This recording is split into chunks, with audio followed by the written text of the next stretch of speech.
얼마 전에 척 스윈들 목사님 설교를 듣는 중에 이 감사에 대한 설교를 하시면서 설교 초두에 이런 이야기를 하셨습니다. 어떤 나이가 제법 든 남자 한 분이 병실에 누워 있었습니다. 몇 달째 중병을 앓으며 누워 있는데 그 부인이 하루도 빠지지 않고 병실을 방문했습니다. 이 부인은 35년째 함께한 그런 와이프입니다. 근데 어느 날 그 남자가 부인을 자기 옆으로 가까이 오게 한 후에 부인의 손을 꼭 잡고 눈물이 글썽한 채 이렇게 말을 했습니다. You know what? 내가 당신에게 싶은 말이 뭔지 아느냐고. 당신은 내가 불행을 당할 때마다 늘 내 곁에 있었지. 내가 직장을 잃었을 때도 함께했고, 내가 사업에 망했을 때도 함께했고, 내가 총에 맞았을 때도 내 곁에 있었고, 내가 집을 잃어버렸을 때도 나와 함께 했었지. 그리고 심지어 지금 내 건강이 나빠져서 병원에 누워있는 이 자리에도 You are still by my side. 당신은 여전히 내 곁을 지키고 있지. You know what? 내가 당신에게 하고 싶은 말이 뭔지 아냐고. 이 말을 들은 부인이 함께 손을 잡으면서 무슨 말인지 해보라고 했습니다. 그래 남편이 대답하기를, 당신이 함께 있는 곳마다 나의 불행이 있었던 것을 보니까 당신을 만난 것이 내 불행의 시작인 것 같다고. You are my bad luck 이라고 하는 그런 이야기를 했다고 합니다. 35년 동안 조강지처같이 동행해온 아내에게 감사는 못할지언정 오히려 자기 불행에 대한 탓을 돌린다고 하는 것이 납득이 가지 않죠. 물론 이와 같은 사람은 없을 것이라고 생각합니다만은 그럼에도 불구하고 오늘 시대를 사는 많은 사람들이 관계를 소중히 여기지 않고 함부로 다루는 케이스를 볼 수가 있습니다. 맺어진 관계에 대해서 감사하고 그 관계를 소중히 가꾸어 가는 것이 아니라 이 관계를 함부로 다루기 때문에 관계가 깨어지고 사람들을 잃어버리는 케이스가 생각보다 많다는 것입니다. 여러분이 기억하실 중요한 사실은 우리 인생을 살아가면서 가장 중요한 것이 관계성에 대한 문제입니다. 사실상 인생이라고 하는 것이 관계의 집합 아니겠습니까? 우리는 일평생 동안 수많은 사람들을 만나고 그들과 만났던 관계가 우리의 인생을 형성하게 되는 것입니다. 이런 측면에서 정말 우리가 인생의 성공자가 되려면 관계성에 성공을 해야 됩니다. 관계성에 실패하게 되면 다른 것을 다 가져도 우리는 행복할 수가 없고 우리 삶은 고통 가운데 처하게 되는 것입니다. 이런 면에서 우리가 물어야 될 중요한 질문은 이것입니다. 우리가 크리스찬으로서 이 땅을 살아가면서 우리가 만나는 사람들과의 관계를 더 건강하게 또 아름답게 만들어 가려면 무엇이 필요할까라는 질문입니다. 우리 심령 안에는 예수님께서 계십니다. 세상 사람들의 관계를 만들어가는 것과 우리가 관계를 만드는 것은 달라야 할 것입니다. 세상 사람들은 이해 관계에 따라서 만나기도 하고 헤어지기도 합니다. 세상 사람들은 관계에서 상처가 생기면 그 상처의 고통을 안으며 살아가지만 우리 심령 안에는 부활하신 살아계신 예수님이 계십니다. 하나님의 사랑을 듬뿍 담고 우리를 찾아오신 예수님께서 계시기 때문에 예수 그리스도의 사랑 안에서 우리가 사람들을 대해야 되고 그리스도의 사랑 안에서 수많은 사람들을 품을 수 있을 때에 우리 삶도 건강하게 되지만 우리 때문에 하나님의 나라가 진행되어 가게 되는 것입니다. 우리가 어떻게 하면 우리 관계성을 예수님 안에서 더 아름답게 건강하게 만들어 갈 수 있을지 오늘 같이 봉독한 이 본문을 통해서 이것을 함께 나누어 보려고 합니다. 오늘 같이 읽은 본문을 보시면은 사도 바울이 그동안 맺어왔던 관계성의 아름다운 열매들을 기록해 주고 있습니다. 지난 주일에 이어서 바울이 맺었던 사람들의 명단이 쭉 소개되어 있죠. 그런데 솔직히 고백을 해서 여러분께서 본문을 읽으면서 무엇을 느끼셨나요? 혹시 지루하지 않았나요? 내가 왜 이것을 읽어야 되나 그런 생각이 혹시 들지 않았는지 모르겠습니다. 왜냐하면 오늘 나오는 인물들 가운데에 우리가 아는 이름이 거의 없습니다. 처음 듣는 이름들이고 관계도 없는 이름들, 거의 알려지지 아니한 이름들이 오늘 본문 속에 등장하고 있습니다. 그렇다면 왜 사도 바울은 이 로마서의 중요한 한 장에 chapter 16이라고 하는 이 중요한 한 챕터에 이 사람들의 이름을 이토록 장황하게 열거하고 있는 것일까요? 저는 세 가지 이유가 있다고 생각합니다. 첫 번째가 감사하기 위함이에요. 비록 다른 사람들에게는 알려지지 않았지만 여기에 소개된 이분들은 복음을 위해 수고한 사람들입니다.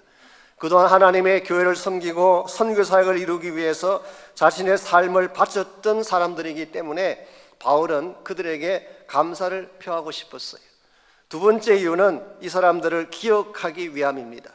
이 말씀을 오늘 본문 속에 이들의 이름을 남겨놓음으로써 오고 오는 세대 가운데에 우리 지난 기독교 역사 2000년 동안에 로마서를 읽는 사람들마다 이 이름을 읽게 만들고 이 이름을 만나게 하기 위해서 그는 이 명단들을 기록한 것입니다. 아신 대로 이 세상에는 명예의 전당이라는 것이 있습니다. Hall of Fame이라고 하는 각 분야에서 혁혁한 공을 세운 사람들의 이름을 거기에다가 올리게 되죠. 아마 오늘이 슈퍼볼 하는 날이기 때문에 maybe 톰 브레이디 같은 쿼터백은 명예의 전당에 오를 가능성이 많습니다. 이미 5번이나 챔피언십을 먹었으니까 당연히 그렇게 되지 않겠습니까? 근데 우리 편이긴 하지만 LA 램스의 쿼터백 고프, 이분은 아직은 아닐 가능성이 많습니다. 나이도 25밖에 되지 않았고 첫 번째 출연에 불과하기 때문에 아직은 이름 그대로 배가 고픈 분, 배가 고프신 분, 고프. 오늘 세상 사람들은 잘난 사람들을 기억합니다.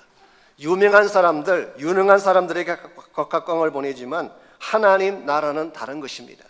주위에 살고 복음 위에 달려간 사람들을 기억하지 세상의 영광을 선포했던 사람들을 하나님의 나라는 기억하지 않습니다. 이런 측면에서 이 본문 속에 나오는 이 인물들이 세상에는 알려지지 않았지만 하나님 나라의 명예 전당에는 반드시 이름이 올라가지 않았을까? 저는 그렇게 믿습니다. 여러분 한 분 한 분도 이 땅에서의 영광보다는 하나님 나라 명예 전당에 꼭 새겨지는 인물이 되시기를 바랍니다. 세 번째로 아마 이것이 가장 중요한 이유 같습니다.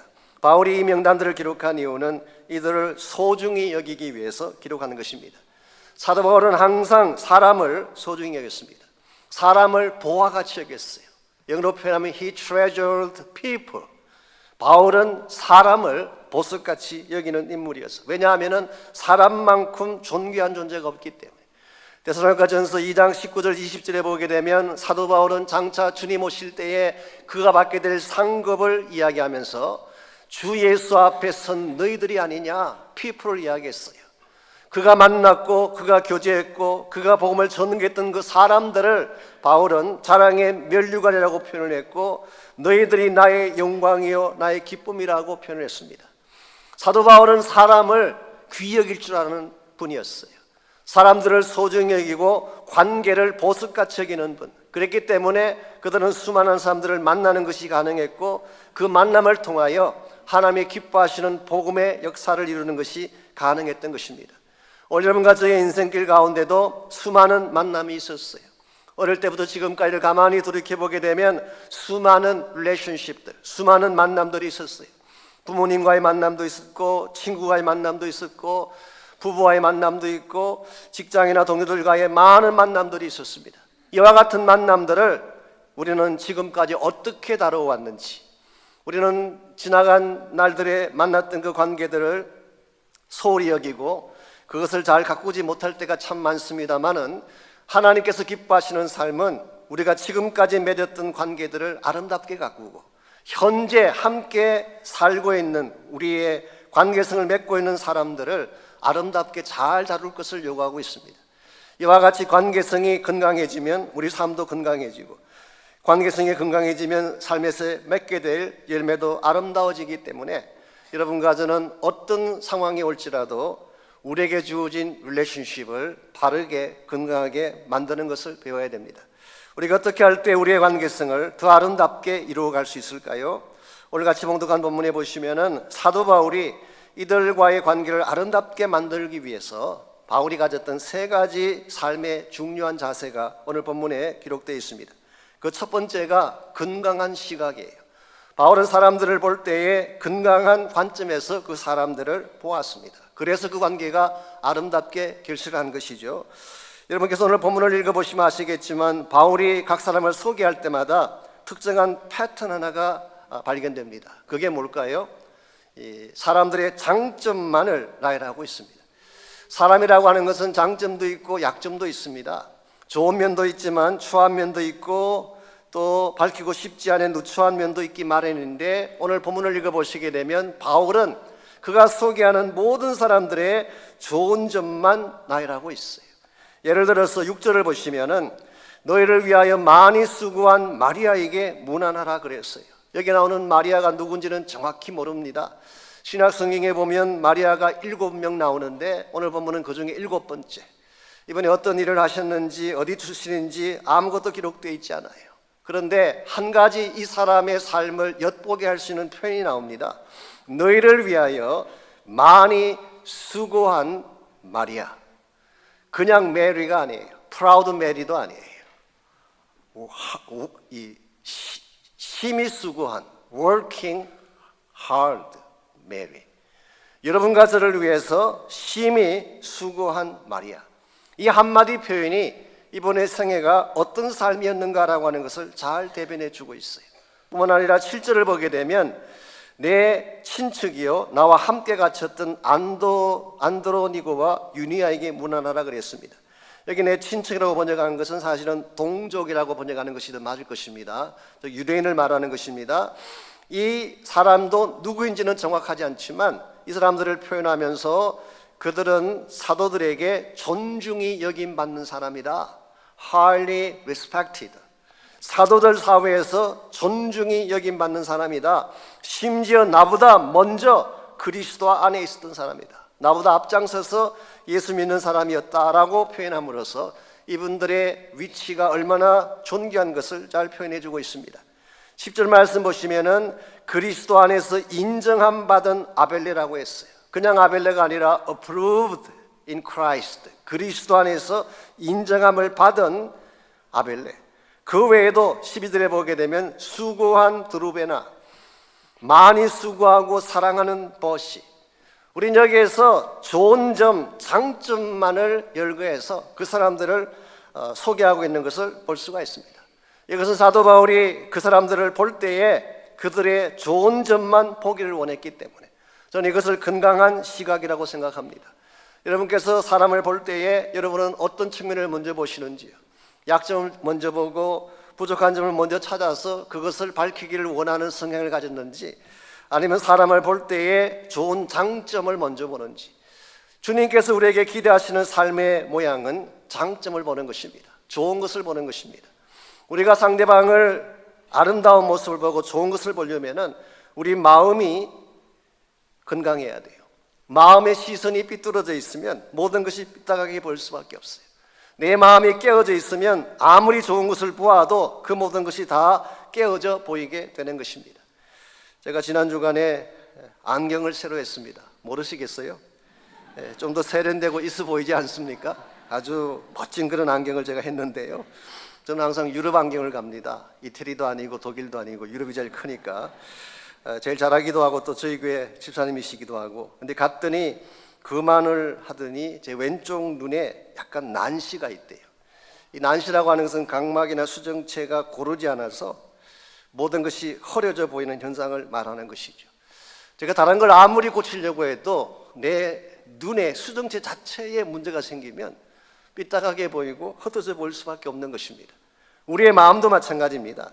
여러분, 마음의 망막이 울퉁불퉁하다면 누구를 보아도 삐뚤게 볼 수밖에 없고 흐트러진 모습으로 볼 수밖에 없는 것입니다.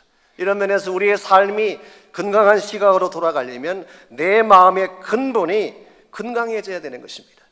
우리 모두의 마음속에는 솔직히 고백드리지만 죄악이 있습니다. 탐욕이 있습니다. 소위 말하는 sinful nature가 우리 마음속에 있기 때문에 우리 마음의 근본은 바르지 못해요. 그래서 우리의 옛날 마음을 가진 그 상태로 사람을 보게 되면 결국 삐뚤게 보고 왜곡되게 볼 수밖에 없는 것이죠.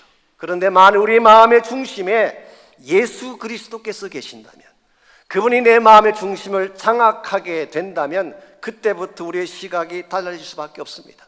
왜냐하면 주님의 시각으로 사람들을 보기 때문에, 주님의 관점에서 사람들을 보기 때문에 누구를 보든지 바르게 볼 수 있고 축복된 눈으로 볼 수 있게 되는 것입니다. 이런 면에서 오늘 우리의 마음이 삐뚤어져 있고 우리 마음속에 혹시라도 깨어진 측면이 있다면 예수 그리스도 우리 마음을 장악하셔서 우리 마음을 새롭게 하시도록 기도하시기를 바랍니다. 이와 같이 우리의 마음의 눈이 건강해지면 인간관계에 건강한 열매를 맺는 것입니다. 두 번째로 이 관계를 아름답게 만들려면 마음의 장벽을 깨뜨려야 됩니다. 우리 마음속에 뭔가 배려가 있으면, 장벽이 있으면 역시 관계성도 막혀지게 되는 것입니다. 오늘 본문에 나열된 이름들을 다시 보시면은 오늘 본문에 나오는 사람들 가운데에 노예의 이름들이 많은 것을 발견할 수가 있습니다. 사도 바울이 본문을 기록할 당시 로마 전체 인구가 약 한 100만 명 됐다고 합니다. 굉장히 큰 도시예요. 요즘도 100만 명이라면 큰 도시인데 그 당시에 100만 명이면 엄청난 크기죠.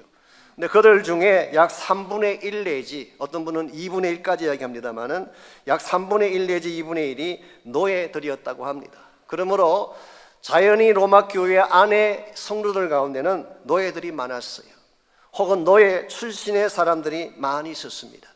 예를 들어서 오늘 8절을 잠깐 보시면 암블리아라고 하는 사람이 나오죠. 이 암블리아라는 이름은 그 당시 로마에서 가장 흔한 이름 중에 하나라고 합니다. 어떤 사람은 이 이름이 황제 가문에 사용된 이름이라고 말하기도 하지만 일반적으로는 이것은 그 당시 가장 파퓰러했던 노예의 이름이라고 설명들을 하고 있습니다. 그래서 암블리아는 probably 노예 출신일 가능성이 많습니다. 구절에 보면은 우르바노라는 이름이 나오죠. 우르바노에서 나온 영어가 얼번, 도시라는 영어가 여기서 나왔어요. 이건 역시 노예 이름으로 알려져 있습니다. 이와 같이 노예 출신의 이름들, 실제로 노예였던 사람들이 교회 안에 많이 있었고, 사도 바울은 이와 같이 가장 하층에 속하는 lowest class에 속하는 이런 사람들을 오늘 본문에서 바울은 동력자라고 부르고 있습니다. 쉽게 표현하면 사회적 계급의 장벽을 깨뜨린 것입니다. 그뿐만이 아닙니다. 10절과 11절을 보시면은 10절 그리스도 안에서 인정함을 받은 아벨레에게 문안하라, 아리스도블로의 권속에게 문안하라 그랬어요. 여기 아리스도블로라는 이름이 나오죠. 영어로는 아리스토블루스라고 영어는 그렇게 되어 있습니다. 원래 이름은 중간시대, 아시는지 모르겠지만 중간시대 인터테스널트 피어리시라고 우리 구약과 신약 사이의 그 시대를 중간시대라고 합니다. 그때에 잠깐 동안이지만 유대 독립 왕조 시대가 있었어요. 흔히 말하는 헤스모니안 왕조 시대가 있었습니다. 오늘 본문에 나오는 아리스토블루스라는 이름은 그 헤스모니안 왕조의 왕 이름 중에 하나입니다. 아리스토블루스 1세 때 갈릴리 지역을 병합을 하고 최초로 본인을 킹이라고 부르기 시작을 했고, 이때에 에스네파가 등장하기도 했습니다. 그런데 오늘 본문에 나오는 아리스토블루스는 바로 그 왕을 말한 것이 아니라 그 왕의 이름을 딴 헤롯 대왕의 손자 이름을 말합니다. 그래서 아마도 이 헤롯 대왕의 손자 이름을 이렇게 붙인 것은 그 손자가 헤스모니안 왕조의 피가 섞였기 때문이 아닐까 생각합니다. 이 아리스토블루스의 즉 헤롯 대왕의 손자의 형이 누구냐고 하면 아그리빠 1세라고 하는 헤롯입니다. 사도행전 2장에 보면은 초대교회에 핍박의 바람을 일으켰던 헤롯이 나옵니다. 헤롯의 이름이 아그리빠 1세예요. 아그리빠 1세는 요한의 형제인 야고보를 쳐서 죽이고 베드로마저 죽이려고 투옥시켰던 그런 악한 왕, 그리고 하나님을 대신하려고 했다가 결국 하나님이 치셔서 이 벌레에 먹혀서 죽임당했던 사악한 왕, 이게 바로 헤롯 아그리빠예요. 그 동생이 오늘 본문에 등장하는 아리스토블루스예요. 여러분, 헤롯의 가문이라고 하면은 사악한 가문이고, 우리 기독교 입장에서 본다면은 원수의 가문인데, 원수의 가문에 속했던 사람의 이름이 오늘 바울의 동력자들 가운데 등장한다는 사실이 경이롭지 않습니까? 11절 말씀 속에 나오는 헤로디온도 마찬가지라고 합니다. 헤롯이라는 이름 뒤에 헤로디안, 헤로디온, 이것은 maybe 헤롯 가문의 사람인 것을 추측케 하는 이름이에요. 원수의 가문입니다. 저주받은 가문입니다. 도저히 크리스천과는 함께 갈 수 없는 이와 같은 원수된 사람들의 가문인데 어찌하여서 바울의 동력자가 되었다는 것입니까? 우리는 이것을 통해서 중요한 사실 하나를 발견할 수 있습니다. 사도 바울에게 있어서는 그 상대가 누구이든지, 과거의 경력이 어떠하든지, 어떠한 악한 일을 과거에 저질렀든지 상관하지 아니하고 바울은 예수 그리스도를 믿기만 하면 동력자로 억셉트를 했고, 예수님 안에서 모든 장벽을 다 깨뜨리고 한 형제 자매가 되었다는 사실을 확인할 수가 있어요. 우리는 여기서 바울이 위대한 점을 발견하게 되고, 동시에 초기 교회 공동체의 위대한 점을 발견하게 됩니다. 그들은 그들 마음에 드는 자들만 억셉트한 것이 아니라 그들과 정반대 입장의 사람들도 억셉트했어요. 어떤 차원의 배려도 그들을 가로막지 못하도록. 왜냐하면은 그들이 믿는 예수 그리스도의 십자가가 이 모든 장벽들을 이미 다 깨뜨려 주셨기 때문에. 에베소서 2장 17절에 보면은 바울은 이렇게 말씀하고 있습니다. 원수된 것을 십자가로 소멸하시고 먼 데 있는 너희에게 평안을 전하게 하셨다고 했어요. 먼 데 있다고 하는 것은 지역적인 몸도 이야기할 수 있지만 관계적인 몸도 이야기할 수 있습니다. 너희와 도저히 어울릴 수 없는, 함께할 수 없는 이방인들이나 혹은 원수의 위치에 있던 사람들이라고 할지라도 십자가로 장벽을 깨뜨리고 하나 되게 하신 사실을 말씀한 것입니다. 저는 여기에 그치한 삶의 본질이 있다고 생각합니다. 예수 그리스도의 십자가 앞에 어떠한 장벽도 존재할 수 없다는 사실. 아무리 두터운 장벽이라고 할지라도 십자가 사랑 앞에는 다 무너지게 되고 깨어지게 된다는 사실. 이런 측면에서 여러분 마음속에 어떠한 장벽이 있을지라도, 그것이 과거의 상처에 대한 장벽이든지 선입관이든지 자아를 너무 자랑하고 싶어하는 교만의 장벽이든지 어떠한 장벽이든지 십자가 앞에 가져가면 장벽은 깨어지게 되어 있습니다. 여러분께서 이렇게 하시는 우리 미국의 작가죠, 목사님이기도 하지만 존 비비라는 분이 계시죠. 그분이 많은 책을 쓰셨는데 그 중에 한 권이 관계라는 책이 있습니다. 그 책의 서문에 보게 되면 이런 실화 하나가 소개되고 있습니다. 이 존 비비어 목사님이 플로리다에 있는 네이플스라는 곳에서 집회를 인도할 때에 한 중년 나이 드는 남자 한 분이 앞으로 나오셔서 눈물을 흘리면서 자신의 간정을 털어놓았습니다. 그는 이렇게 고백을 합니다. 솔직히 저는 교회를 오랫동안 다녔지만 항상 하나님과 저 사이에는 벽이 있었습니다.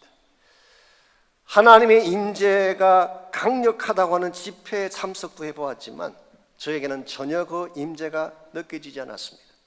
저는 항상 구경꾼처럼 멀찍이 서서 있다가 구경만 하다가 돌아가고 했지 한 번도 내 심령 속에 임하는 하나님의 임재를 경험한 적이 없습니다. 그러면서 고백하기를 자신이 나중에 알게 된 사실이긴 하지만 자기 마음 가운데 지워지지 않는 엄마에 대한 정오심이 있다는 것을 발견하게 됐어요. 왜냐하면 그 어머니가 이 아이가 6개월밖에 되지 않았을 때 이 아들을 버리고 떠나갔어요. 그리고 지난 36년 동안 아들을 찾지 않았어요.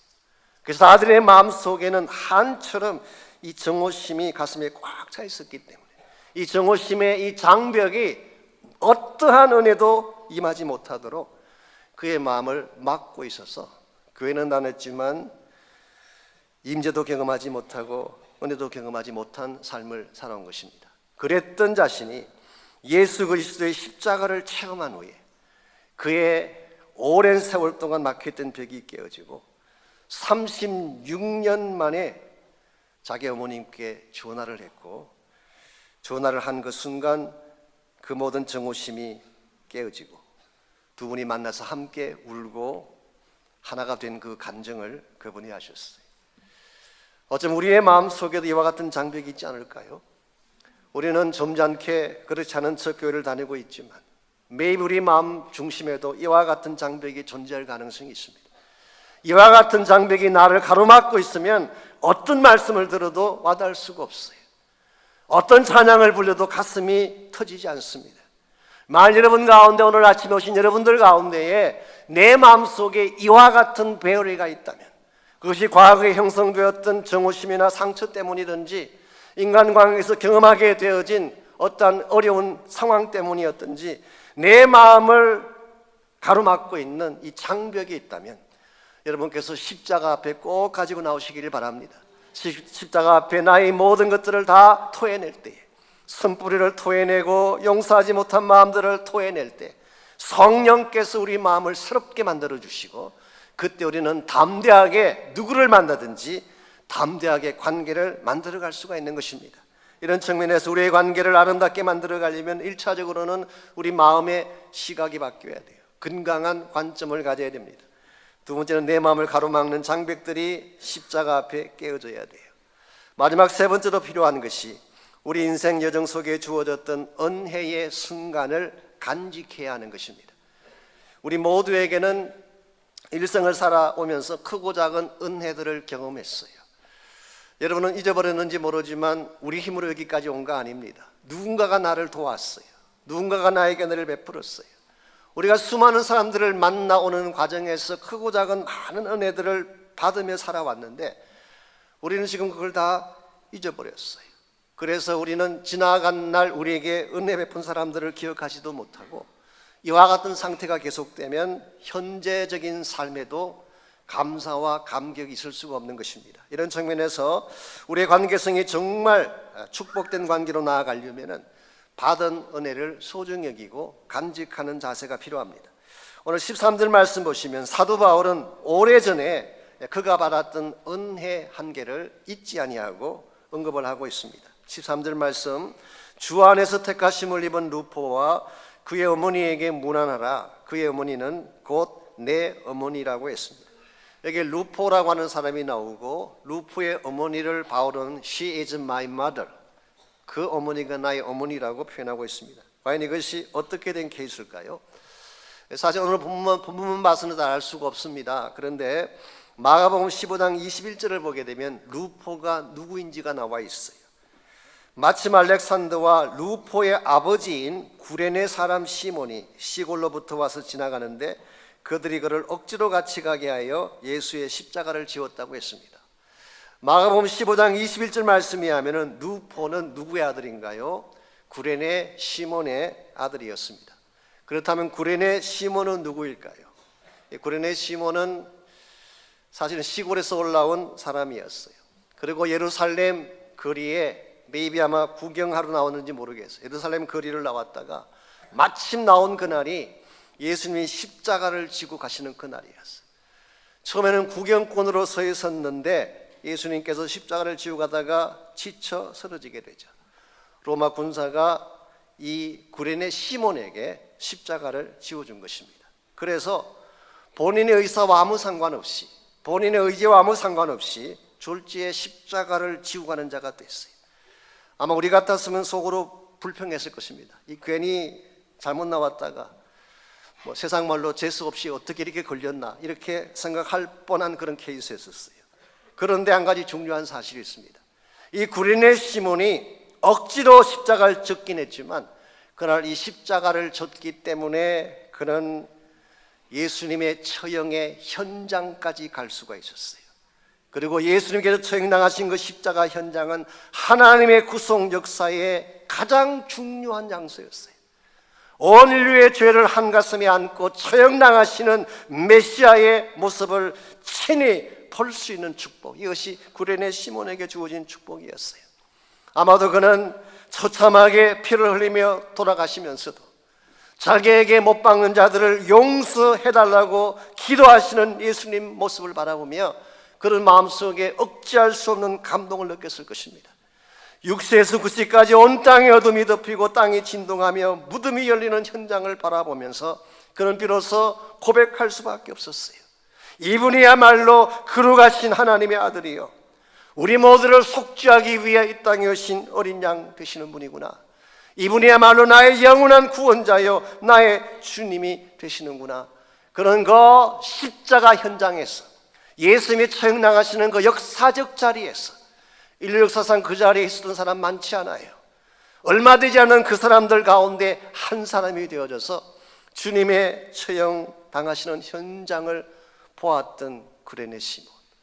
이 현장을 본 이후로 그의 삶은 다시는 이전과 같을 수 없었어요. 그는 새 삶을 살게 된 것입니다. 그 결과 구레네 시몬은 본인도 예수 그리스도 앞으로 돌아오게 되고 온 가족이 주님을 믿게 되고 그 결과 그의 아들 루포도 크리스찬이 되어서 오늘 본문에 기록된 것처럼 나중에 사도 바울의 동력자가 된 것입니다. 뿐만 아니라 그의 부인이었던, 즉 루포의 어머니죠. 이 어머니는 사도 바울을 섬김의 사람이 됐습니다. 오늘 본문에서 바울이 이 어머니를 나의 어머니라고 고백한 데는 이유가 있습니다. 물론 여러 가지 많은 해석이 설명들이 있지만 어떤 분은 바울이 어릴 때 유모였다 그렇게 해석하는 분도 계시지만 제 생각에는 그건 합당하지가 않습니다. 나이를 계산해 보면 그건 거의 불가능한 케이스입니다. 오히려 그것보다는 사도행전서 11장에 보게 되면 바울이 예수님 믿은 후에 자기 고향인 다소로 내려가 있다가 바나바가 내려가서 바울을 다시 안디옥으로 데려왔습니다. 그러니까 안디옥에 교회가 개척이 됐는데 그 사람들을 교육하고 훈련할 사람이 필요했기 때문에, 그래서 바나바가 다소에 있던 사울을 안디옥으로 데리고 와서 1년 동안 성도들을 가르치는 사역을 했어요. 그때 이 바울을, 그 당시는 사울이죠, 사울의 뒷바라지를 했던 분이 루포의 어머니였을 가능성이 많습니다. 왜냐하면 사도행전 13장 1절에 보게 되면 안디옥 교회를 섬겼던 대표적인 인물들이 나열되어 있는데 그 중에 한 분이 니게르라 하는 시몬이 나옵니다. 니게르라고 하는 이 단어에서 나온 영어가 니그로예요. 니글. 이것은 maybe 흑인 계통, 검은 계통의 사람을 의미할 가능성이 많습니다. 그래서 니게르라 하는 시몬이 probably 구레네 시몬이 아닐까라고 하는 이론, 이게 F.F. 브루스 같은 분이 주장한 내용입니다. 확실한 건 아니지만 maybe 가능성은 있습니다. 이 사도 바울이 아직 선교를 시작하기도 전에 사역의 초창기입니다. 지금부터 오래전 이야기예요.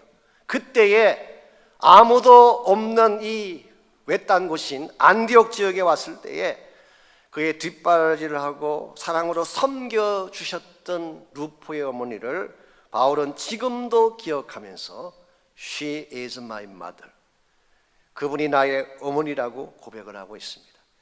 이것은 사도 바울 마음속에 그분을 향한 사랑을 담은 고백이었어요. 그분이 그에게 베풀어 주셨던 은혜를 기억한다고 하는 서술이기도 합니다. 여러분 가지의 삶 가운데 이와 같은 자세가 필요합니다. 말씀드린 것처럼 지금까지 인생을 걸어오는 과정에 얼마나 크고 작은 많은 은혜들을 받았어요.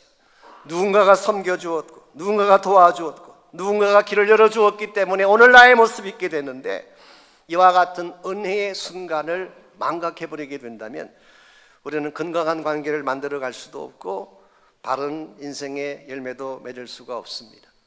사랑하는 성도 여러분, 우리 인생에서 가장 중요한 것은 릴레이션십이에요. 이것이 깨어지면 아무리 많은 것을 가져도 행복할 수가 없고 아무리 많은 것을 가져도 우리 인생의 바른 열매를 맺을 수가 없습니다.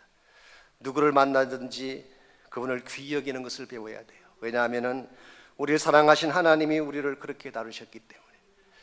제 후배 중에 대학교 후배이면서도 또 신학교 후배이기도 한 목사님 한 분이 대전 침례신학대학에서 지금 교수로 계십니다. 이현문 목사님이라고. 그 사모님이 몇 년 전에 쓰신 책이 한 권 있어요. 그 책에 보게 되면 자기 동생에 대한 이야기를 그분이 적고 있습니다. 그 동생이 뇌성마비를 앓던 동생이었어요. 근데 20살이 되던 해인 1984년도에 그 동생은 주님 품으로 갔습니다마는 이 동생은 혼자 앉을 수도 없고 기저귀를 차야 했고 누군가의 도움 없이는 음식도 먹을 수 없는 그런 동생이었어요. 그러다 보니까 자연히 온 식구들에게 부담이 되고 고통의 원천이 되었죠. 그럼에도 불구하고 그 부모님들의 마음이 어땠는지 아십니까? 그렇게 무능력하고 고통을 안겨주는 아들을 보며 부모님들이 매일 하신 말씀이 하나 있대요. 너 없이는 하루도 못 살아. 너 없이는 하루도 못 살아. 어떻게 그렇게 무능력하고 어려움만 안겨주는 그 아들을 향해서 하루도 보지 않고는 살 수 없다고 고백을 할까요? 사랑 때문입니다. 정말 사랑하게 되면 전체를 사랑하게 돼 있어요. 정말 사랑하면 아끼게 돼 있습니다. 오늘 하나님이 여러분과 저를 사랑하신 모습이 바로 이와 같은 모습이었어요. 우리가 잘 됐기 때문에 사랑한 것 아닙니다. 우리 가진 것이 많기 때문에 사랑한 것이 아닙니다. 내가 유능하고 뛰어났기 때문에 사랑한 것이 아니라 하나님은 우리 자체를 사랑하셨기 때문에 세상에 무엇과도 바꿀 수 없는 존귀한 존재로 여기시고 우리가 어떤 삶을 살아가든지 여전히 내 곁에 계시며 나를 돕고 계시는 것입니다. 우리 이 사랑으로 그리스도인이 되었고 이 사랑으로 예수 믿는 사람이 되었기 때문에 우리 인생 여정 속에도 우리가 경히 여겨야 될 사람은 한 명도 없습니다. 함부로 대하고 판단해도 괜찮은 사람은 없어요. 모든 인간은 하나님의 형상으로 창조가 되었고 사랑받을 자격이 있는 존재이기 때문에 여러분과 제가 이 하나님의 사랑을 바로 알고 이 사랑에 매인받을 때에 우리 인생이 바른 방향을 향해 나아갈 수가 있게 되고 우리 삶 가운데 어떠한 관계성의 위기나 문제가 찾아와도 우린 그걸 넘어서서 하나님의 영광을 위해 달려갈 수가 있습니다. 오늘 아침 오신 여러분 한 분 한 분이 이 하나님의 사랑을 알게 되기를 원합니다. 이 사랑에 매여 사시는 분들 되시기를 바랍니다. 그리고 이 사랑 때문에 우리도 누군가를 사랑하고 축복하고 세워주는 인생을 살아가서 우리 때문에 이 세상이 밝아지고 하나님의 나라가 회복되어지는 그런 역사가 있도록 함께 기도하면 좋겠습니다. 이 시간 같이 한 목소리로 우리 결단의 기도, 헌신의 기도 드리기를 바랍니다. 혹시 여러분의 시각은 바른 시각인지, 삐뚤 시각으로 형제를 보고 자매를 보고 깨어진 마음으로 아내를 보고 남편을 보고 있지는 않는지, 내 심령 한가운데 주님 임재하셔서 내 마음을 고쳐달라고 기도하시기 바랍니다. 아직도 깨어버리지 못한 나의 장벽이 있다면 그것이 과거의 상처이든지 정오심이든지 자존심이든지 성령께서 오늘 이 아침 나의 마음을 깨뜨려 달라고 기도하시기를 바랍니다. 나의 남은 평생 이제는 이 사랑에 얽매여서 주님의 부르심을 향해 달려갈 수 있는 힘을 달라고 헌신의 기도 드리시기를 바랍니다. 우리 한 목소리로 함께 기도하겠습니다.